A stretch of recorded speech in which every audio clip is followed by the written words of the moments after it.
I'm going to order this roundtable. Looks like a hearing, but it's a public roundtable of the Committee of the Whole. I am Phi Mendelson, Chair of the Council and Chair of the Committee of the Whole. Today is Thursday, October 8th, 2020. The time is 4:37 in the afternoon. The subject of this hearing is PR 23-694, Commission on the Arts and Humanities, Dr. Heran Sereke-Brhan, Confirmation Resolution of 2020.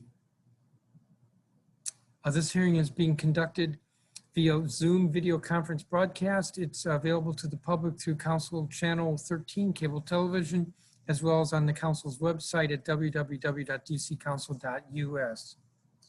The stated purpose of PR 23-694, which is before us, is to confirm the appointment of Dr. Heran Sereke-Brhan as the Executive Director of the Commission on Arts and Humanities. Dr. Sereke-Brhan has been nominated by the Commission on the Arts and Humanities. The Commission is an independent agency that consists of 18 members.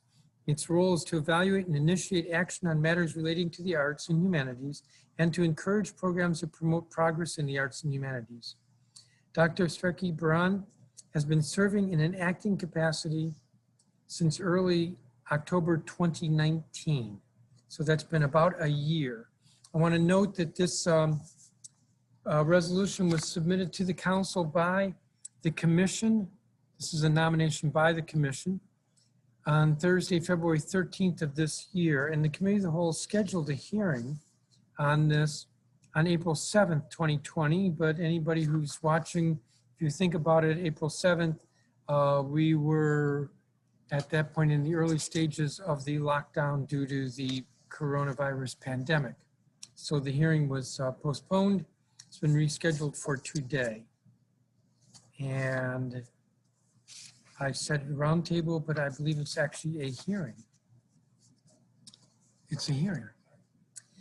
So what we have is 4 witnesses who asked to testify, and they should be admitted into the room. Paul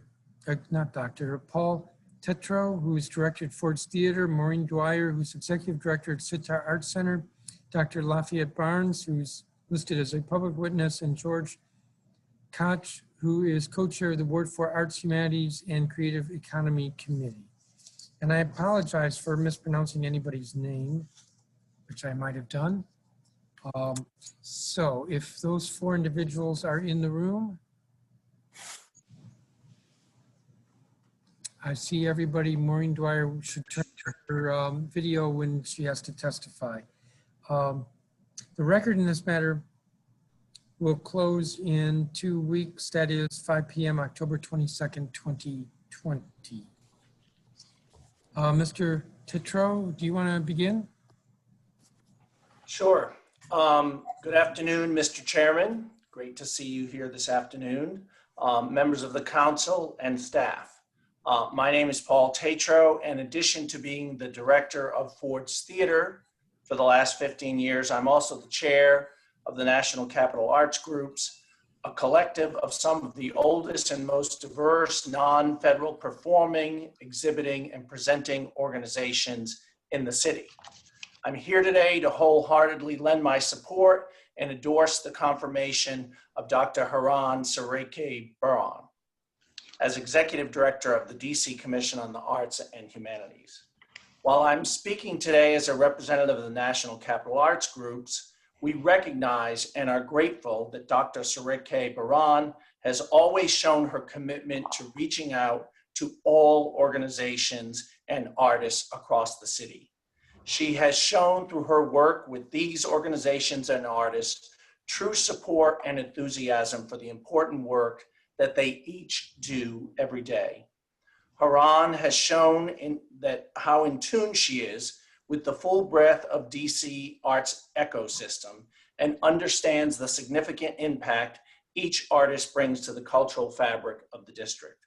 While in the past, some of her predecessors have not always shown their full support for all arts organizations and individual artists across the board, large and small, Heran has consistently exercised the belief that equitable support for all will ensure the arts community is stronger, allowing us all to grow artistically together. I'd also like to interject here that the work that she has done over the last 6 months during the pandemic has been critical to the arts community, both in reaching out to organizations as well as the many individual artists who are really struggling during this pandemic. We look forward to working with the Commission under the direction of Dr. Heran Sereke-Brhan in the days to come as we all begin to rebuild our city's economy following this devastating public health crisis. Thank you for your time, and I'm happy to answer any questions. Thank you, Mr. Tetreault. Maureen Dwyer.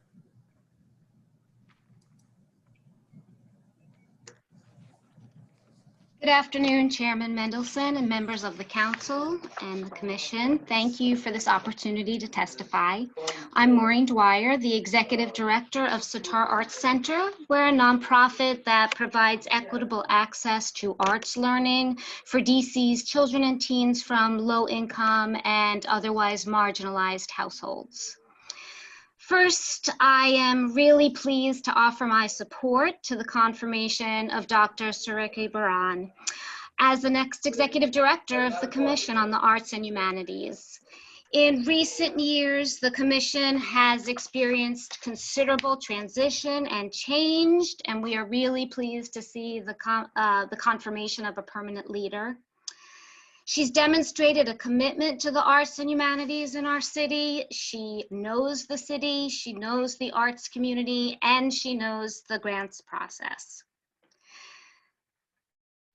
Dr. Sereke-Brhan knows where we are coming from and the challenges we are facing as we move forward.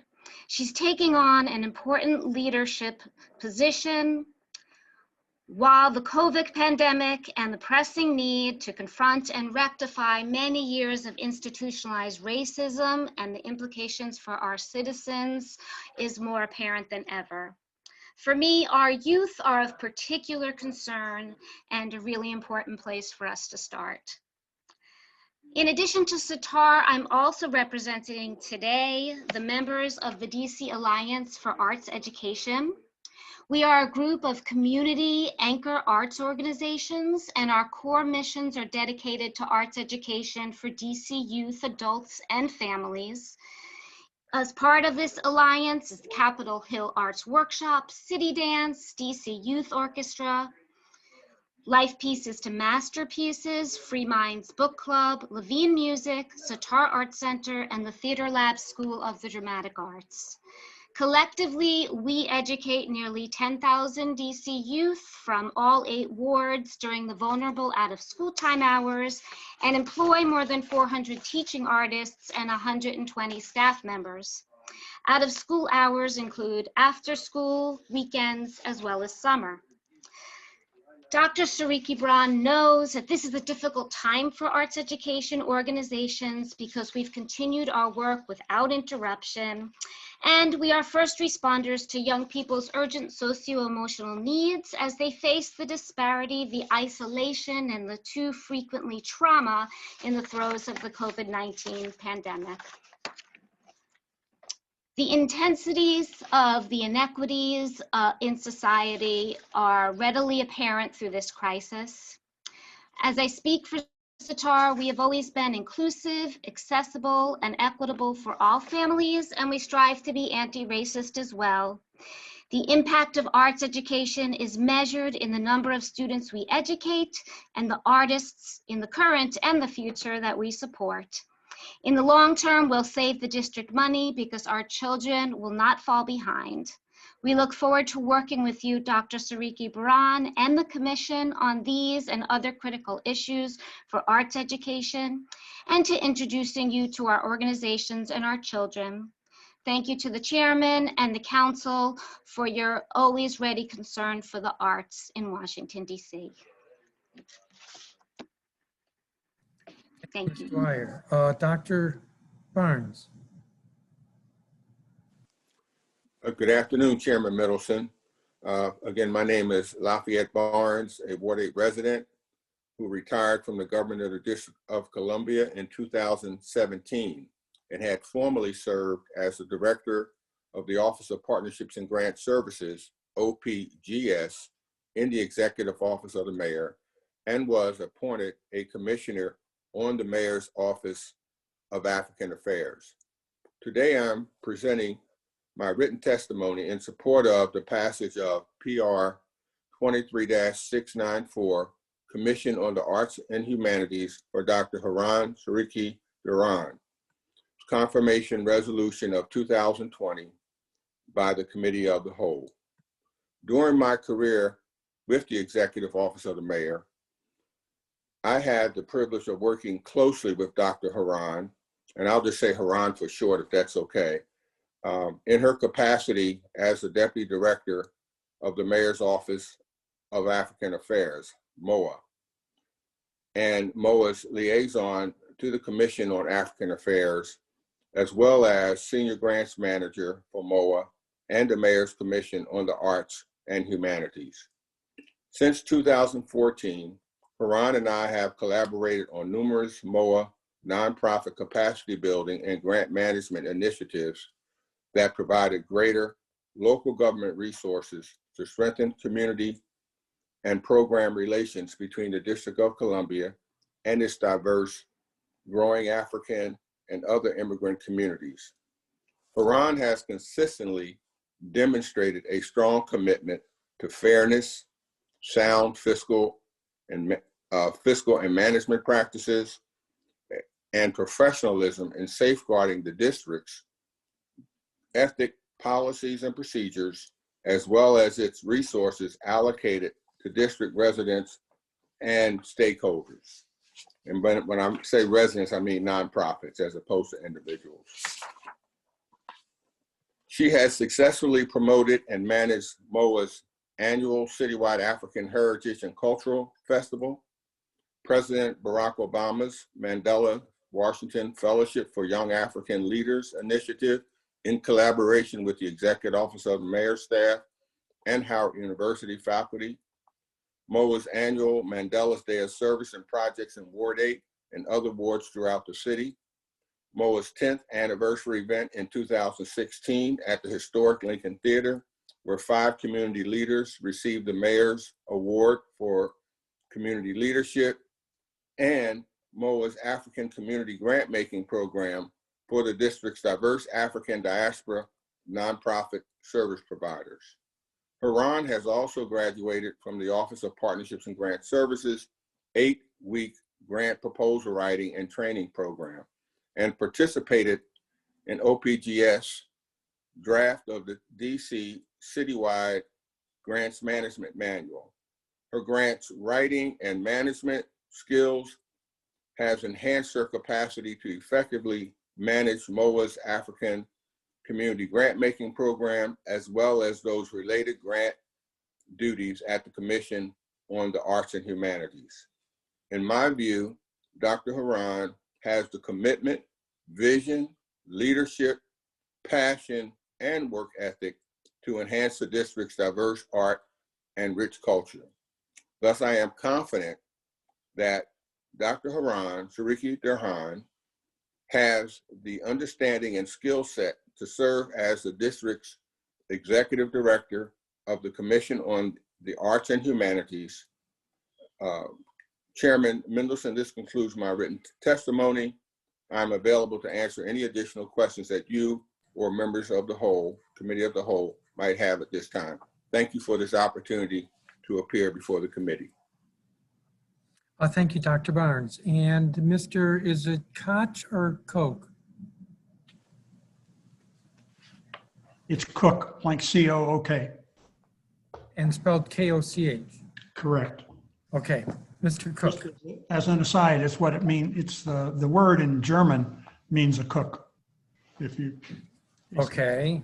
I am co-chair of the Arts and Humanities and Creative Economy Committee of Ward 4. This is a committee that was chartered by Councilmember Todd. We have 32 members, all residents of Ward 4. What we have embarked upon has been an effort to identify creative activities in our ward and to publish briefs and position papers on those.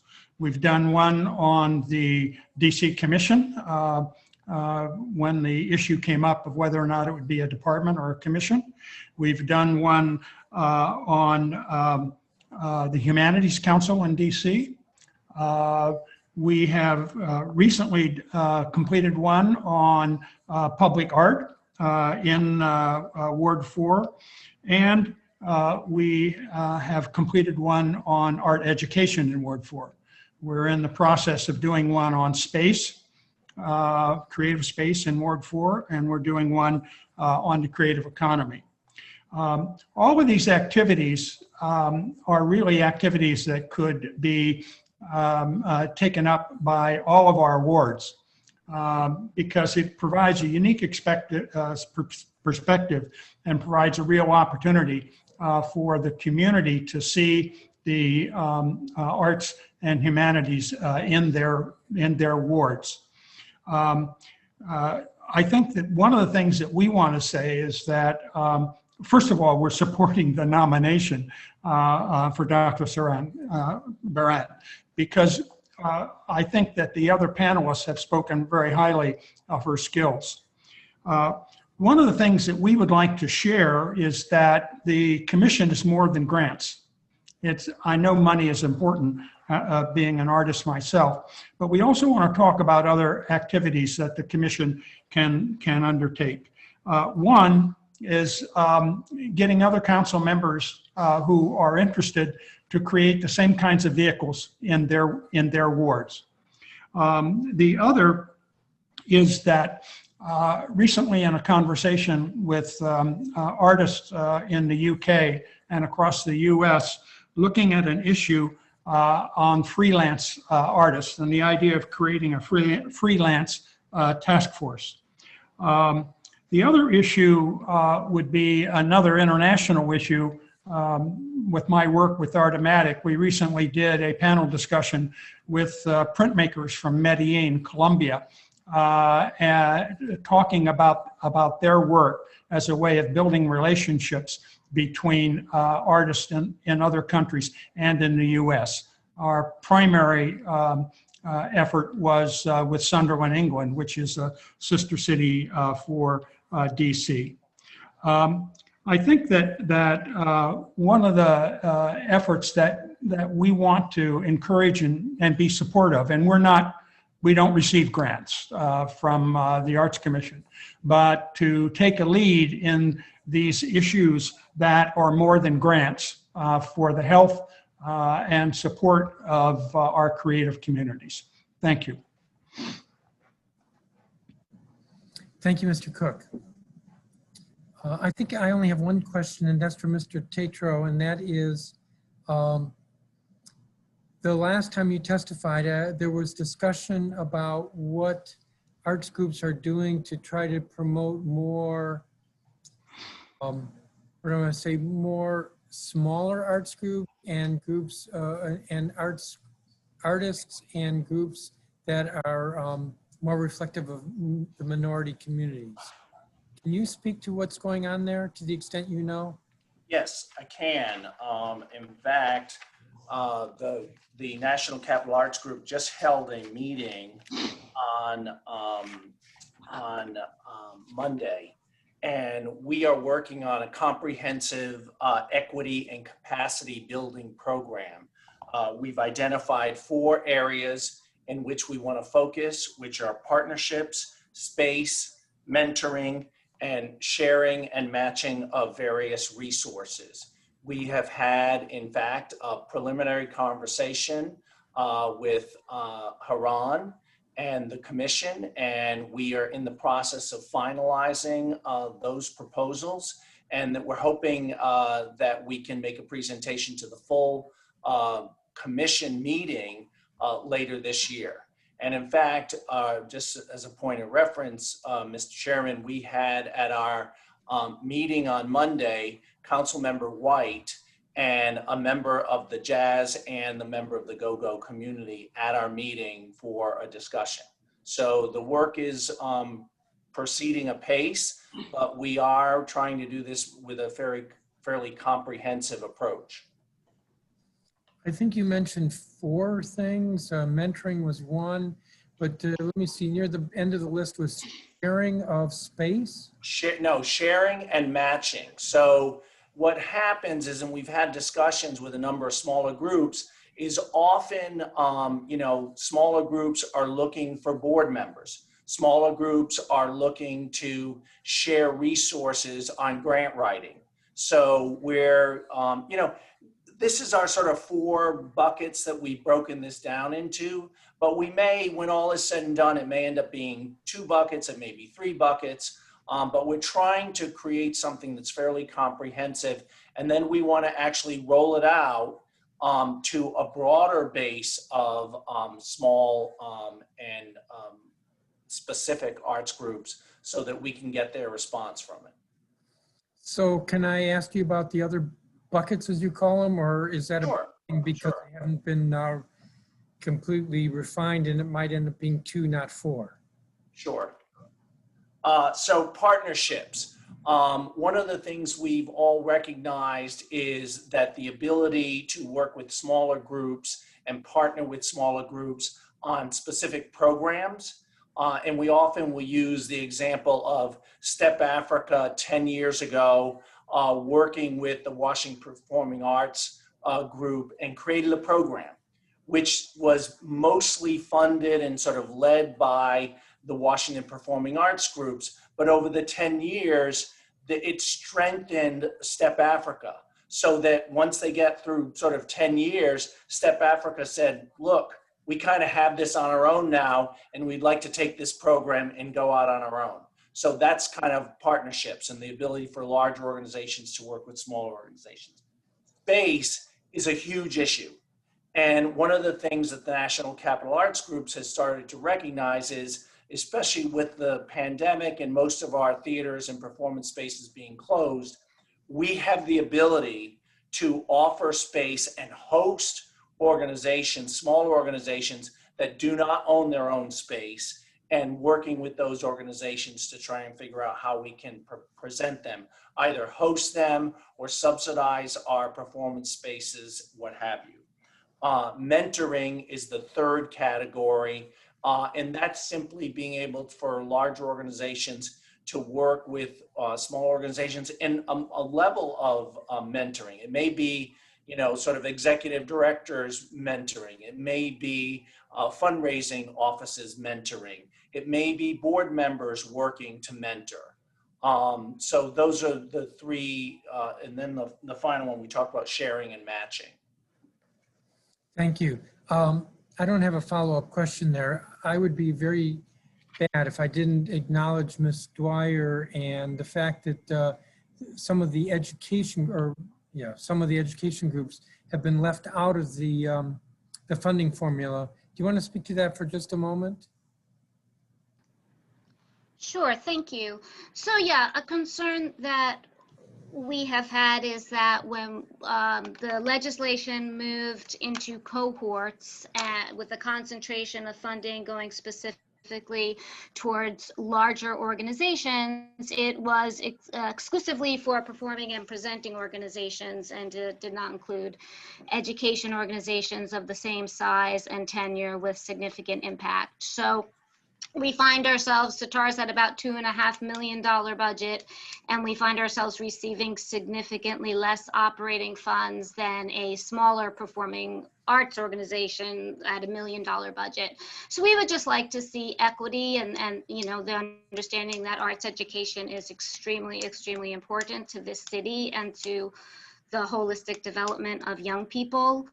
And not only are we providing arts education, we're helping them to become themselves, to get into college, to choose careers. And most of us, SATAR almost exclusively works with young people who wouldn't otherwise have access, and primarily students of color, African American and Latino American.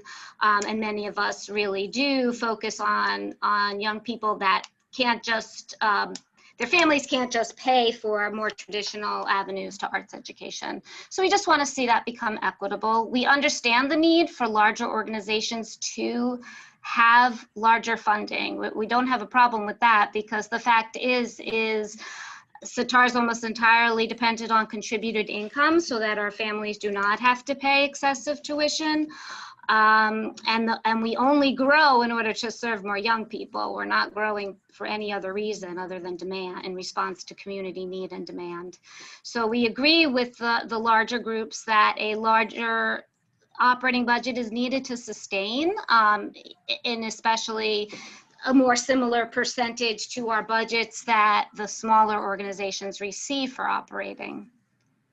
How many education groups would qualify for the National Capital Arts cohort, but for there being education?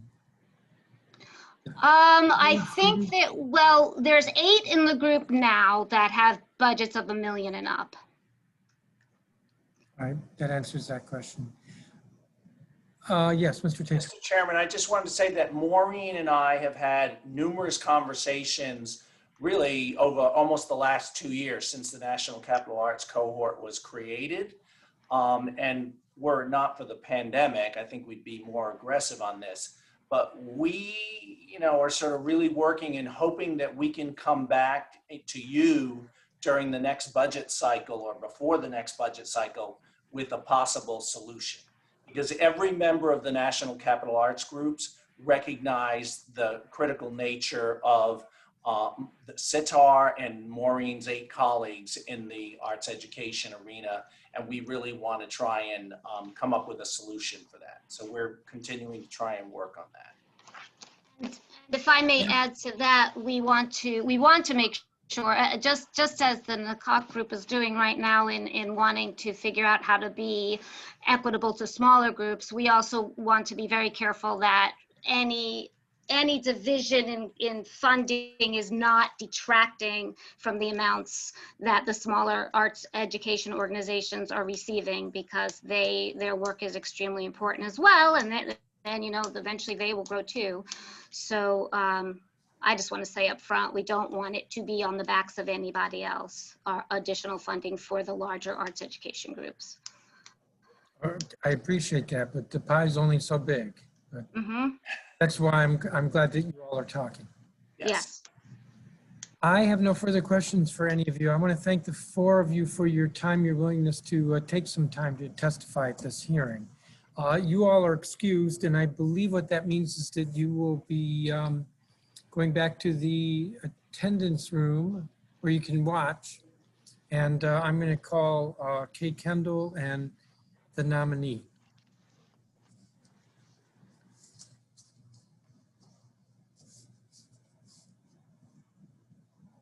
And I believe we have both present. So Ms. Kendall, do you want to go first? Actually, I think you have to go first, and you're muted.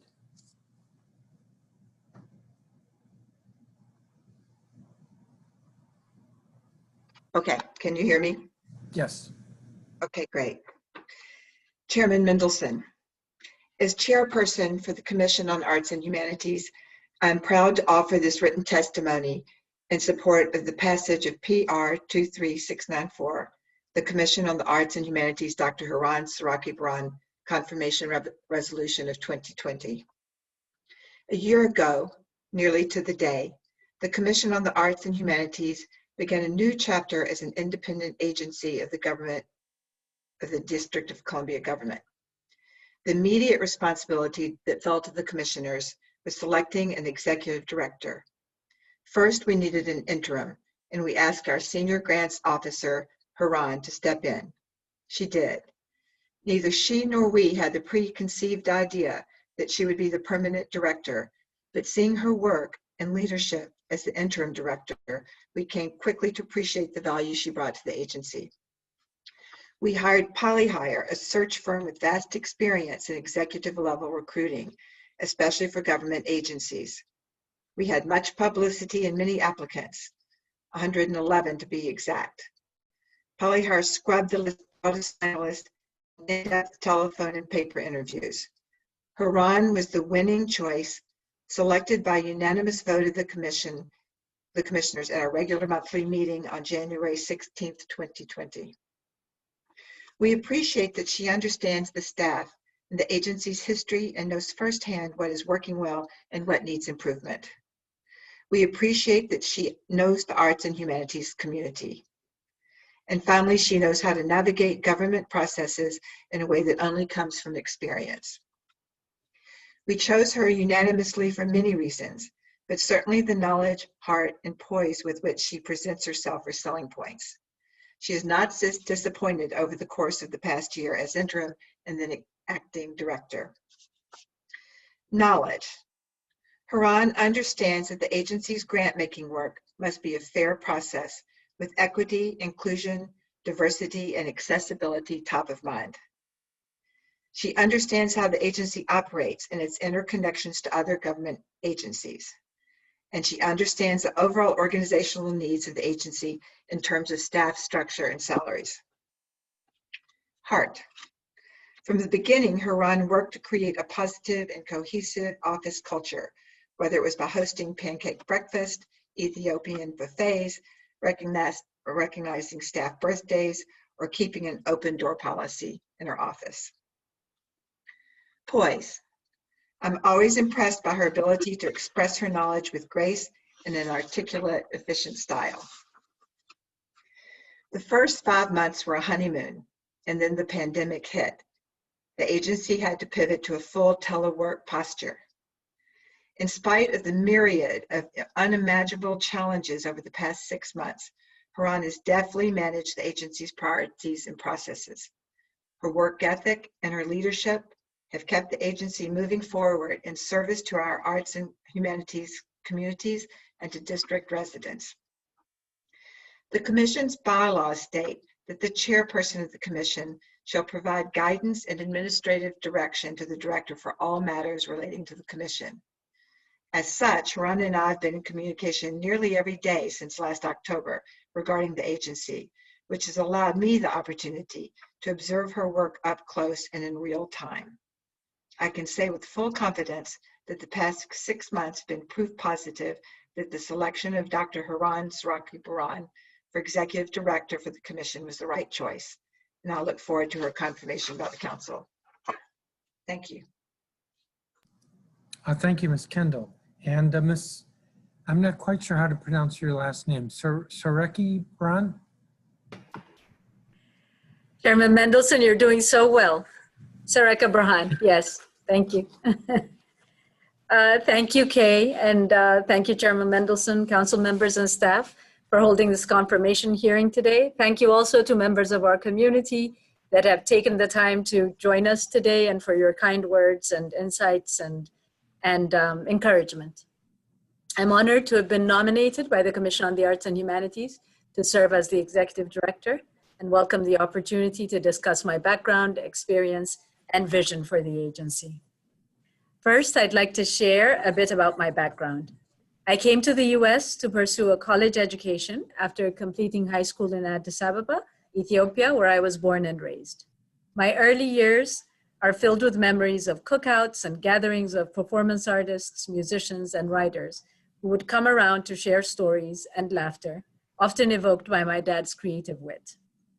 Even before I could grasp the full significance of theater, I would accompany my parents to the front row of opening nights at the national or municipality theaters, with me sitting at the edge of my seat in anticipation, swept away by the magic of the stage.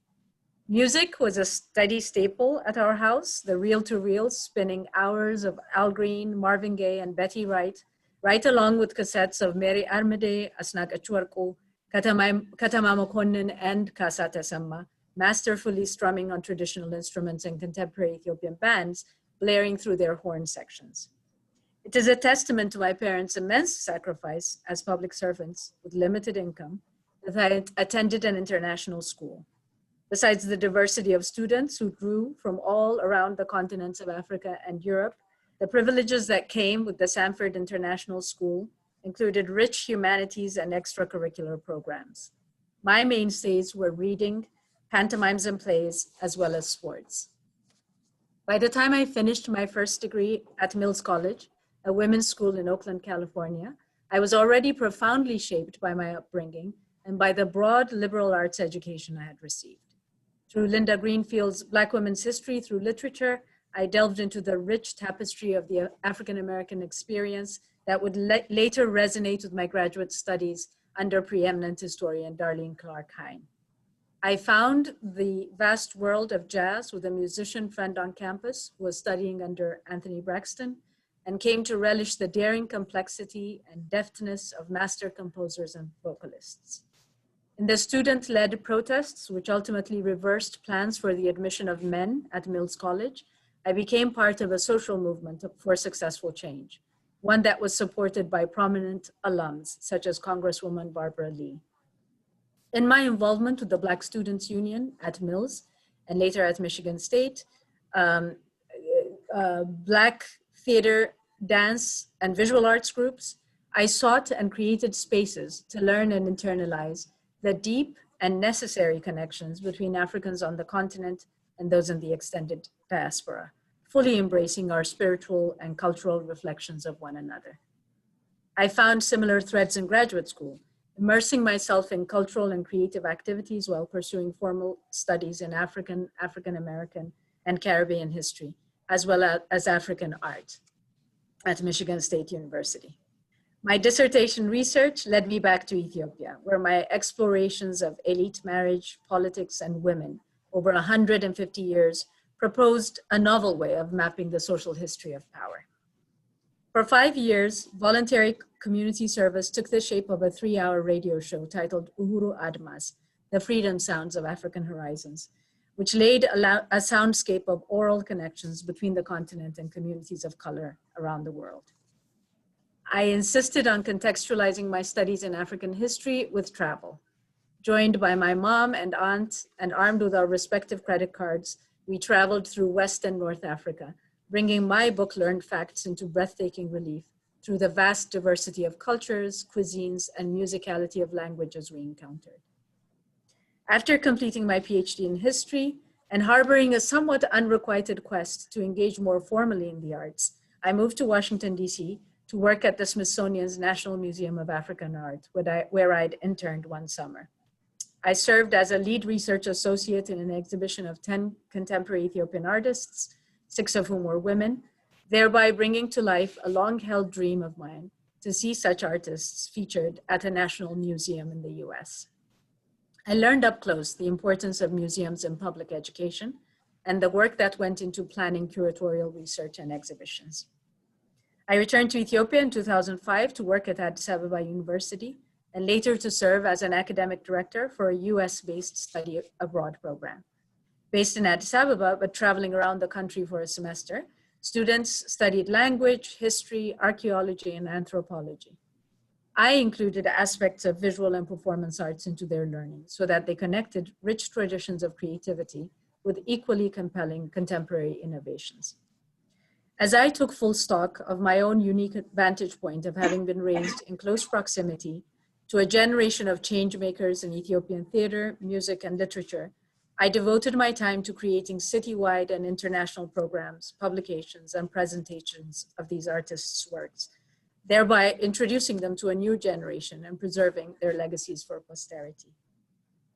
All of these disparate patches of a life lived with purpose and commitment and a deep, abiding love, stitched into a coherent whole when I began work at the Commission on the Arts and Humanities. Here, I found a community of arts administrators and educators whose devotion to their work reflected immense value for the arts and humanities. Commissioners took their duties of supporting the arts seriously, striving to be responsive to the needs of the community. Mayor Muriel Bowser's inclusion of the arts as a critical contributor to the quality of life in the district and an engine to the creative economy also signaled a policy priority that was supported by legislation. Early on, I knew that my interests in public service, my twin interests in public service, honed by my work at the Mayor's Office on African Affairs, and my lifelong passion for the arts and humanities, had found a home at CAH. Looking forward and maybe delving a little bit into the vision that I hold for the agency, As you know, fiscal years 2019 and 2020 were a year of firsts as we worked to stabilize the agency and continue to provide mission-critical services to our arts and humanities communities. Our newly minted independent agency came into being, as was cited, on October 1st, 2019, while most of our senior staff transitioned out. We enacted a quick interim plan for staffing, followed by preparations for the agency's annual performance and budget oversight hearings.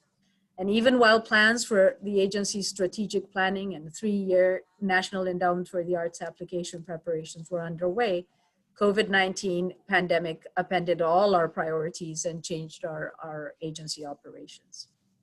As the trauma of loss and isolation were unfolding across the country, grim economic realities reshaped state budgets and funding for the arts fell lower in national priorities. In the wake of the Black Lives Matter protest movements that followed the murder of George Floyd, deep structural and systemic inequities were also laid bare. So in a year of constant pivots, there is little to report than to say that we have survived and we have extended ourselves every way that we can to ensure the survival of the sector, including providing resilience funding for individuals and organizations in the arts and humanities. We are well aware that this still falls woefully short of the needs. As we peer into an uncertain future, I plan to focus on 3 priorities: securing funding, strengthening our commitments to equity and access, and assessing our grants and public art programs to better serve community needs. This past fiscal year, we've remained steadfast in prioritizing general operations funding for the district's arts and cultural sector. In our year-end planning, this has taken the form of relief funding for individuals, where we've matched NEA levels of state funding with agency funds. We've also successfully put forward legislation for rent and mortgage relief for nonprofit arts organizations in FY21. And I understand this is legislation that the council has approved and it's awaiting the mayor's signature. The needs of our communities are vast and varied, and the challenges of keeping this vulnerable ecosystem thriving are many. But we will continue to forge ahead under the direction of the Commission and in dialogue with the community. Besides grant funding, we're also exploring ways to broaden access, remove barriers, and strengthen practices that reflect our values of inclusion and equity. And I really do appreciate, Mr. Koch, your insights today. This will take the form of increased and sustained community engagement, exploring options for payment and implicit bias trainings of peer panelists, developing effective inclusion, diversity, equity, and access metrics, and collecting relevant demographic data to analyze funding impact. As one of the region's largest grant makers in the arts and humanities, we also have the opportunity to facilitate similar initiatives among our grantees, the likes of which Paul Tetreault referred to. And together we'd work towards this lasting collective social impact based on shared values. Each year, the commissioners and staff review recommendations by applicants and panelists to make changes to grant guidelines and processes. Given the changes experienced this year, staff and commissioners are newly recommitting to a thorough assessment of grant programs that will prioritize community needs and broaden access. We're looking for ways to fund our arts education programs just as robustly, even as they shift into a hybrid in and out of school instruction model, so that the arts remain a vital part of students' growth. The importance of public art in capturing the essence of social justice demands was evident in the number of statues that were torn down and the murals and graffiti slogans that sprung up across the nation. We're currently assessing our public art programs through a public art master plan consultant who will work to ready our programs for this dynamic future. This agency was established by law to evaluate and initiate actions on matters relating to the arts and humanities and encourage programs and the development of programs that promote progress in the arts and humanities. That purpose has perhaps never been more critical than it is now. It will be a challenge, to be sure, but it is a challenge that I will willingly accept if my appointment is confirmed. CAH does incredible work. I can vouch for this, and I also want to acknowledge staff in this statement. And I believe that we can collectively and will continue to improve and expand that work in the years to come. Thank you for your time, Chairman Mendelson. I'm happy to answer any questions that you may have. Thank you. So I have a few questions, and I want to move this along because I have another hearing following this one. You had mentioned that I don't know, the context of what's going on with arts funding nationally, but you didn't say more. How are we doing, Washington, D.C., compared to arts agencies across the country? In terms of So I'm privy to a lot of what other state arts agencies are doing through meetings with the, arranged through the National Assembly of State Arts Agencies. We're in lockstep. I can safely say that we have done really well. A lot of the state arts agencies have not had monies at the end of the year to give out to their grantees. We've done really well in that respect, that our revenue collections have been really robust towards the end of the year. July, especially July and August. And so we've been able to provide more funds. We are also planning ahead really well, that I can hear. So I would say we'd be in the top, I'd have to back this up with some research, but we'd be in the top 5 to 10% in terms of having ways to pivot and having ways to provide more funding this past year in FY20. But that is a context in which, we operate, and I check back with sort of what's happening nationally to make sure that we are indeed in lockstep with what's happening. So in a lot of cities, the arts funding, government arts funding has dried up. It's dried up. Dried up almost completely. I was going to ask you about the commitment to equity and access, but I believe you spoke to that with some detail toward the end of your statement. Do I understand that correctly?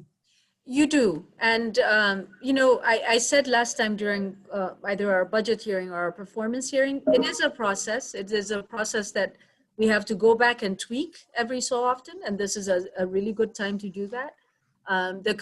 There's a commission-led equity task force that has been meeting every week, and a number of staff members belong to that as well, to take a deep dive in looking at our grant-making practices and our agency practices as it relates to equity. Paul Tetreault mentioned the initiative that they have going with NCAC that we will be a part of and help facilitate. So equity is something we're fully committed to, but it is an ongoing thing that we have to keep checking back with, so that to make sure that we're moving along in the right direction, moving along in the right direction. Now, a little over a year ago, I'm thinking July, August of 2019, there was quite a bit of stress within the staff of the commission. You were there. You Yes. were not the executive director at that time. How would you describe the morale of the staff today? I will be putting words in their mouth, but I hope it's acceptable for me to say this. I think we are building trust. I think that there is such commitment to the work. I'm really focused now at the helm of the agency. I'm really focused on the strengths that bind us together, and on building on that. I want people to feel a sense of value. I want people to feel like they matter, here. And so I think it's changed for the better, but that too is not something that I'm going to stop doing. I want to constantly have an ear, have an open door policy, and work towards making this a place for everyone. So I think it's better, and I think it'll keep getting better. Now, also a year ago, I'll say 13 months ago, September of 2019, there was quite a bit of concern about the transition of the commission from being within the office of the mayor to being an independent agency. There were going to be a lot of costs and all kinds of things going to happen. At this point, would you say there are still issues with transition? So there haven't been any costs. There are a few sort of loose threads that we have to tie up. Those have to do with understanding the levels of independence that we can bring into play. I'll give you a specific example. For example, our DCHR, our HR policies.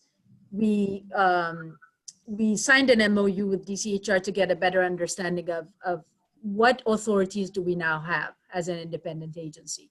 Took a while to figure it out, but we have certain personnel authorities. We don't have other regulatory authorities. So things like this, we are still kind of feeling our way out.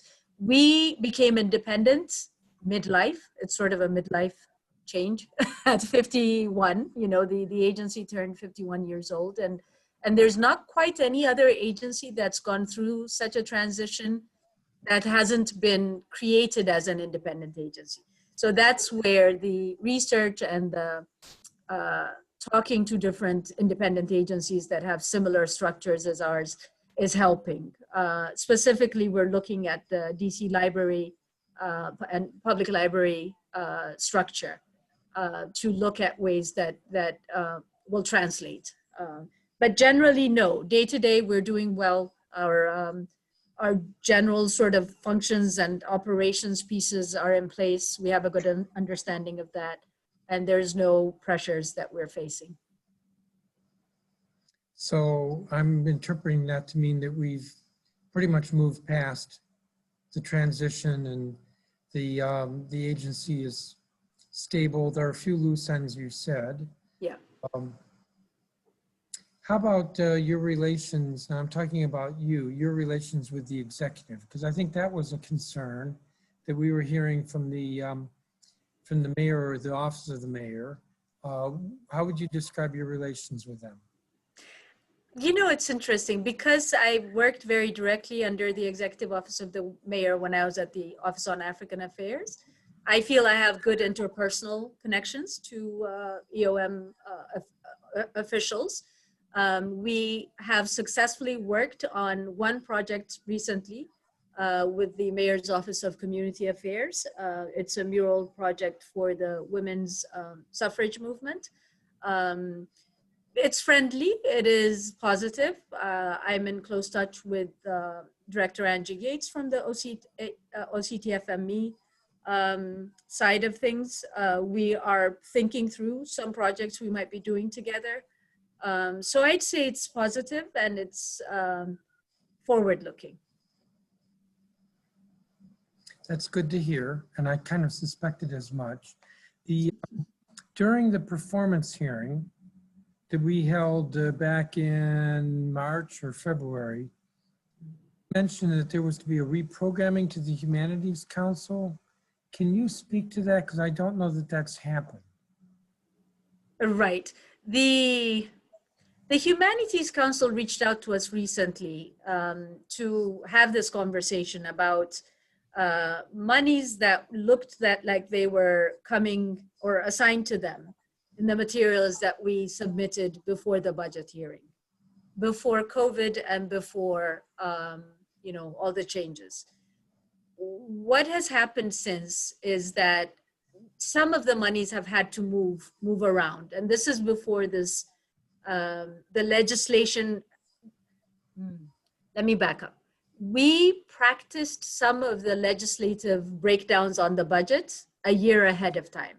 So the legislation actually kicks in this year. The breakdown of 28% to NACOG, 5% to Humanities DC, and 17% for facilities and buildings, and then the other 50% for our arts and humanities cohort. We weren't able to complete our hopes, you know, give those assigned amounts of money for the FAB cohort and for Humanities DC. So that was the amount that they were looking to have refunded. The Humanity DC also was our general operating support grantee this year.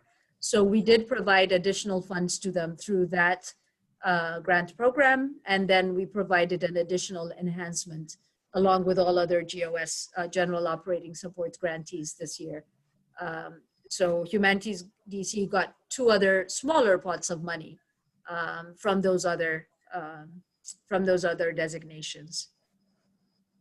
So the short answer is we weren't able to meet those levels of funding that were anticipated because COVID happened, but the budget shifted around. We provided funding, or shortfalls happened, and we had to kind of adjust around those. But in the end, Humanities DC did get at least 2/3 of that original amount through other streams. Have you been advised with regard to your fiscal year 21 budget in light of the mayor's most recent, the chief financial officer's most recent revenue estimates? We have, and we're working through what that means for us for Okay. FY21. I have one last question for you, and that is, the council put $300,000 in the commission's budget. I guess it's a capital account for the statue of Charles Hamilton Houston. Has anything happened with that? Nothing has happened yet. We are in touch, our public art manager is in touch with Council Member McDuffie's office, who leads that commission group that looks at public statues. Nothing has moved yet. The last thing I remember is staff members traveling with him and with other community members to look for sites to place public statues, and that's the last thing I remember. Nothing has moved since then. I'm aware of that tour, if you will, of sites. I was not on it, but Right. since then, I've talked to both Mr. McDuffie as well as some other folks, both in the EOM and I'll say in the federal government. I think the best site for it is the triangle opposite the DC Superior Court. It's a courthouse. Charles Hamilton Houston was a lawyer. That's Right. not the courthouse that he pushed the civil rights agenda. It would be the federal courthouse, but that's not ours. Right. There has to be a transfer of jurisdiction, and I'm not sure that anything's happened in that regard, but I think that's the appropriate site. Right. So this is a reminder that I think we all need to kind of push harder to get that site, and then we can go forward with the staff. That would be really good. Yeah, we have completed successfully a long-standing project, the Chinatown Archway, which was sort of on a similar timeline, 3-year, 4-year timeline that just recently got completed. And we feel hugely triumphant about that because it was a long sort of project to bring together different stakeholders, different agencies. The craftspeople had to come in from New York. It's kudos to our public art team and to Lauren Glover, who heads it, that happened. And we're September 30th, we completed everything. And we're looking to launch it in a safe way, have the community come out to celebrate that. Great. That means there's a ribbon cutting, but I guess you can't. Yes, yes, we hope. Okay, I have no further questions for you. I want to thank you, and Ms. Kendall, thank you as well. If you do have any follow-up questions, we'll let you know. I don't think so. The record in this matter closes in 2 weeks. That's 5 p.m. on October 22nd. I say that in part for your benefit, but also if there's anybody who's following who wants to submit comments, they have 2 weeks to do so. So thank you again. I'm going to adjourn Thank you. the hearing. I'm not going to sign off because we have one more hearing. It was supposed to start at 4:30. So Okay. again, thank you all. The time is 5:36 and this hearing is adjourned. Thank you.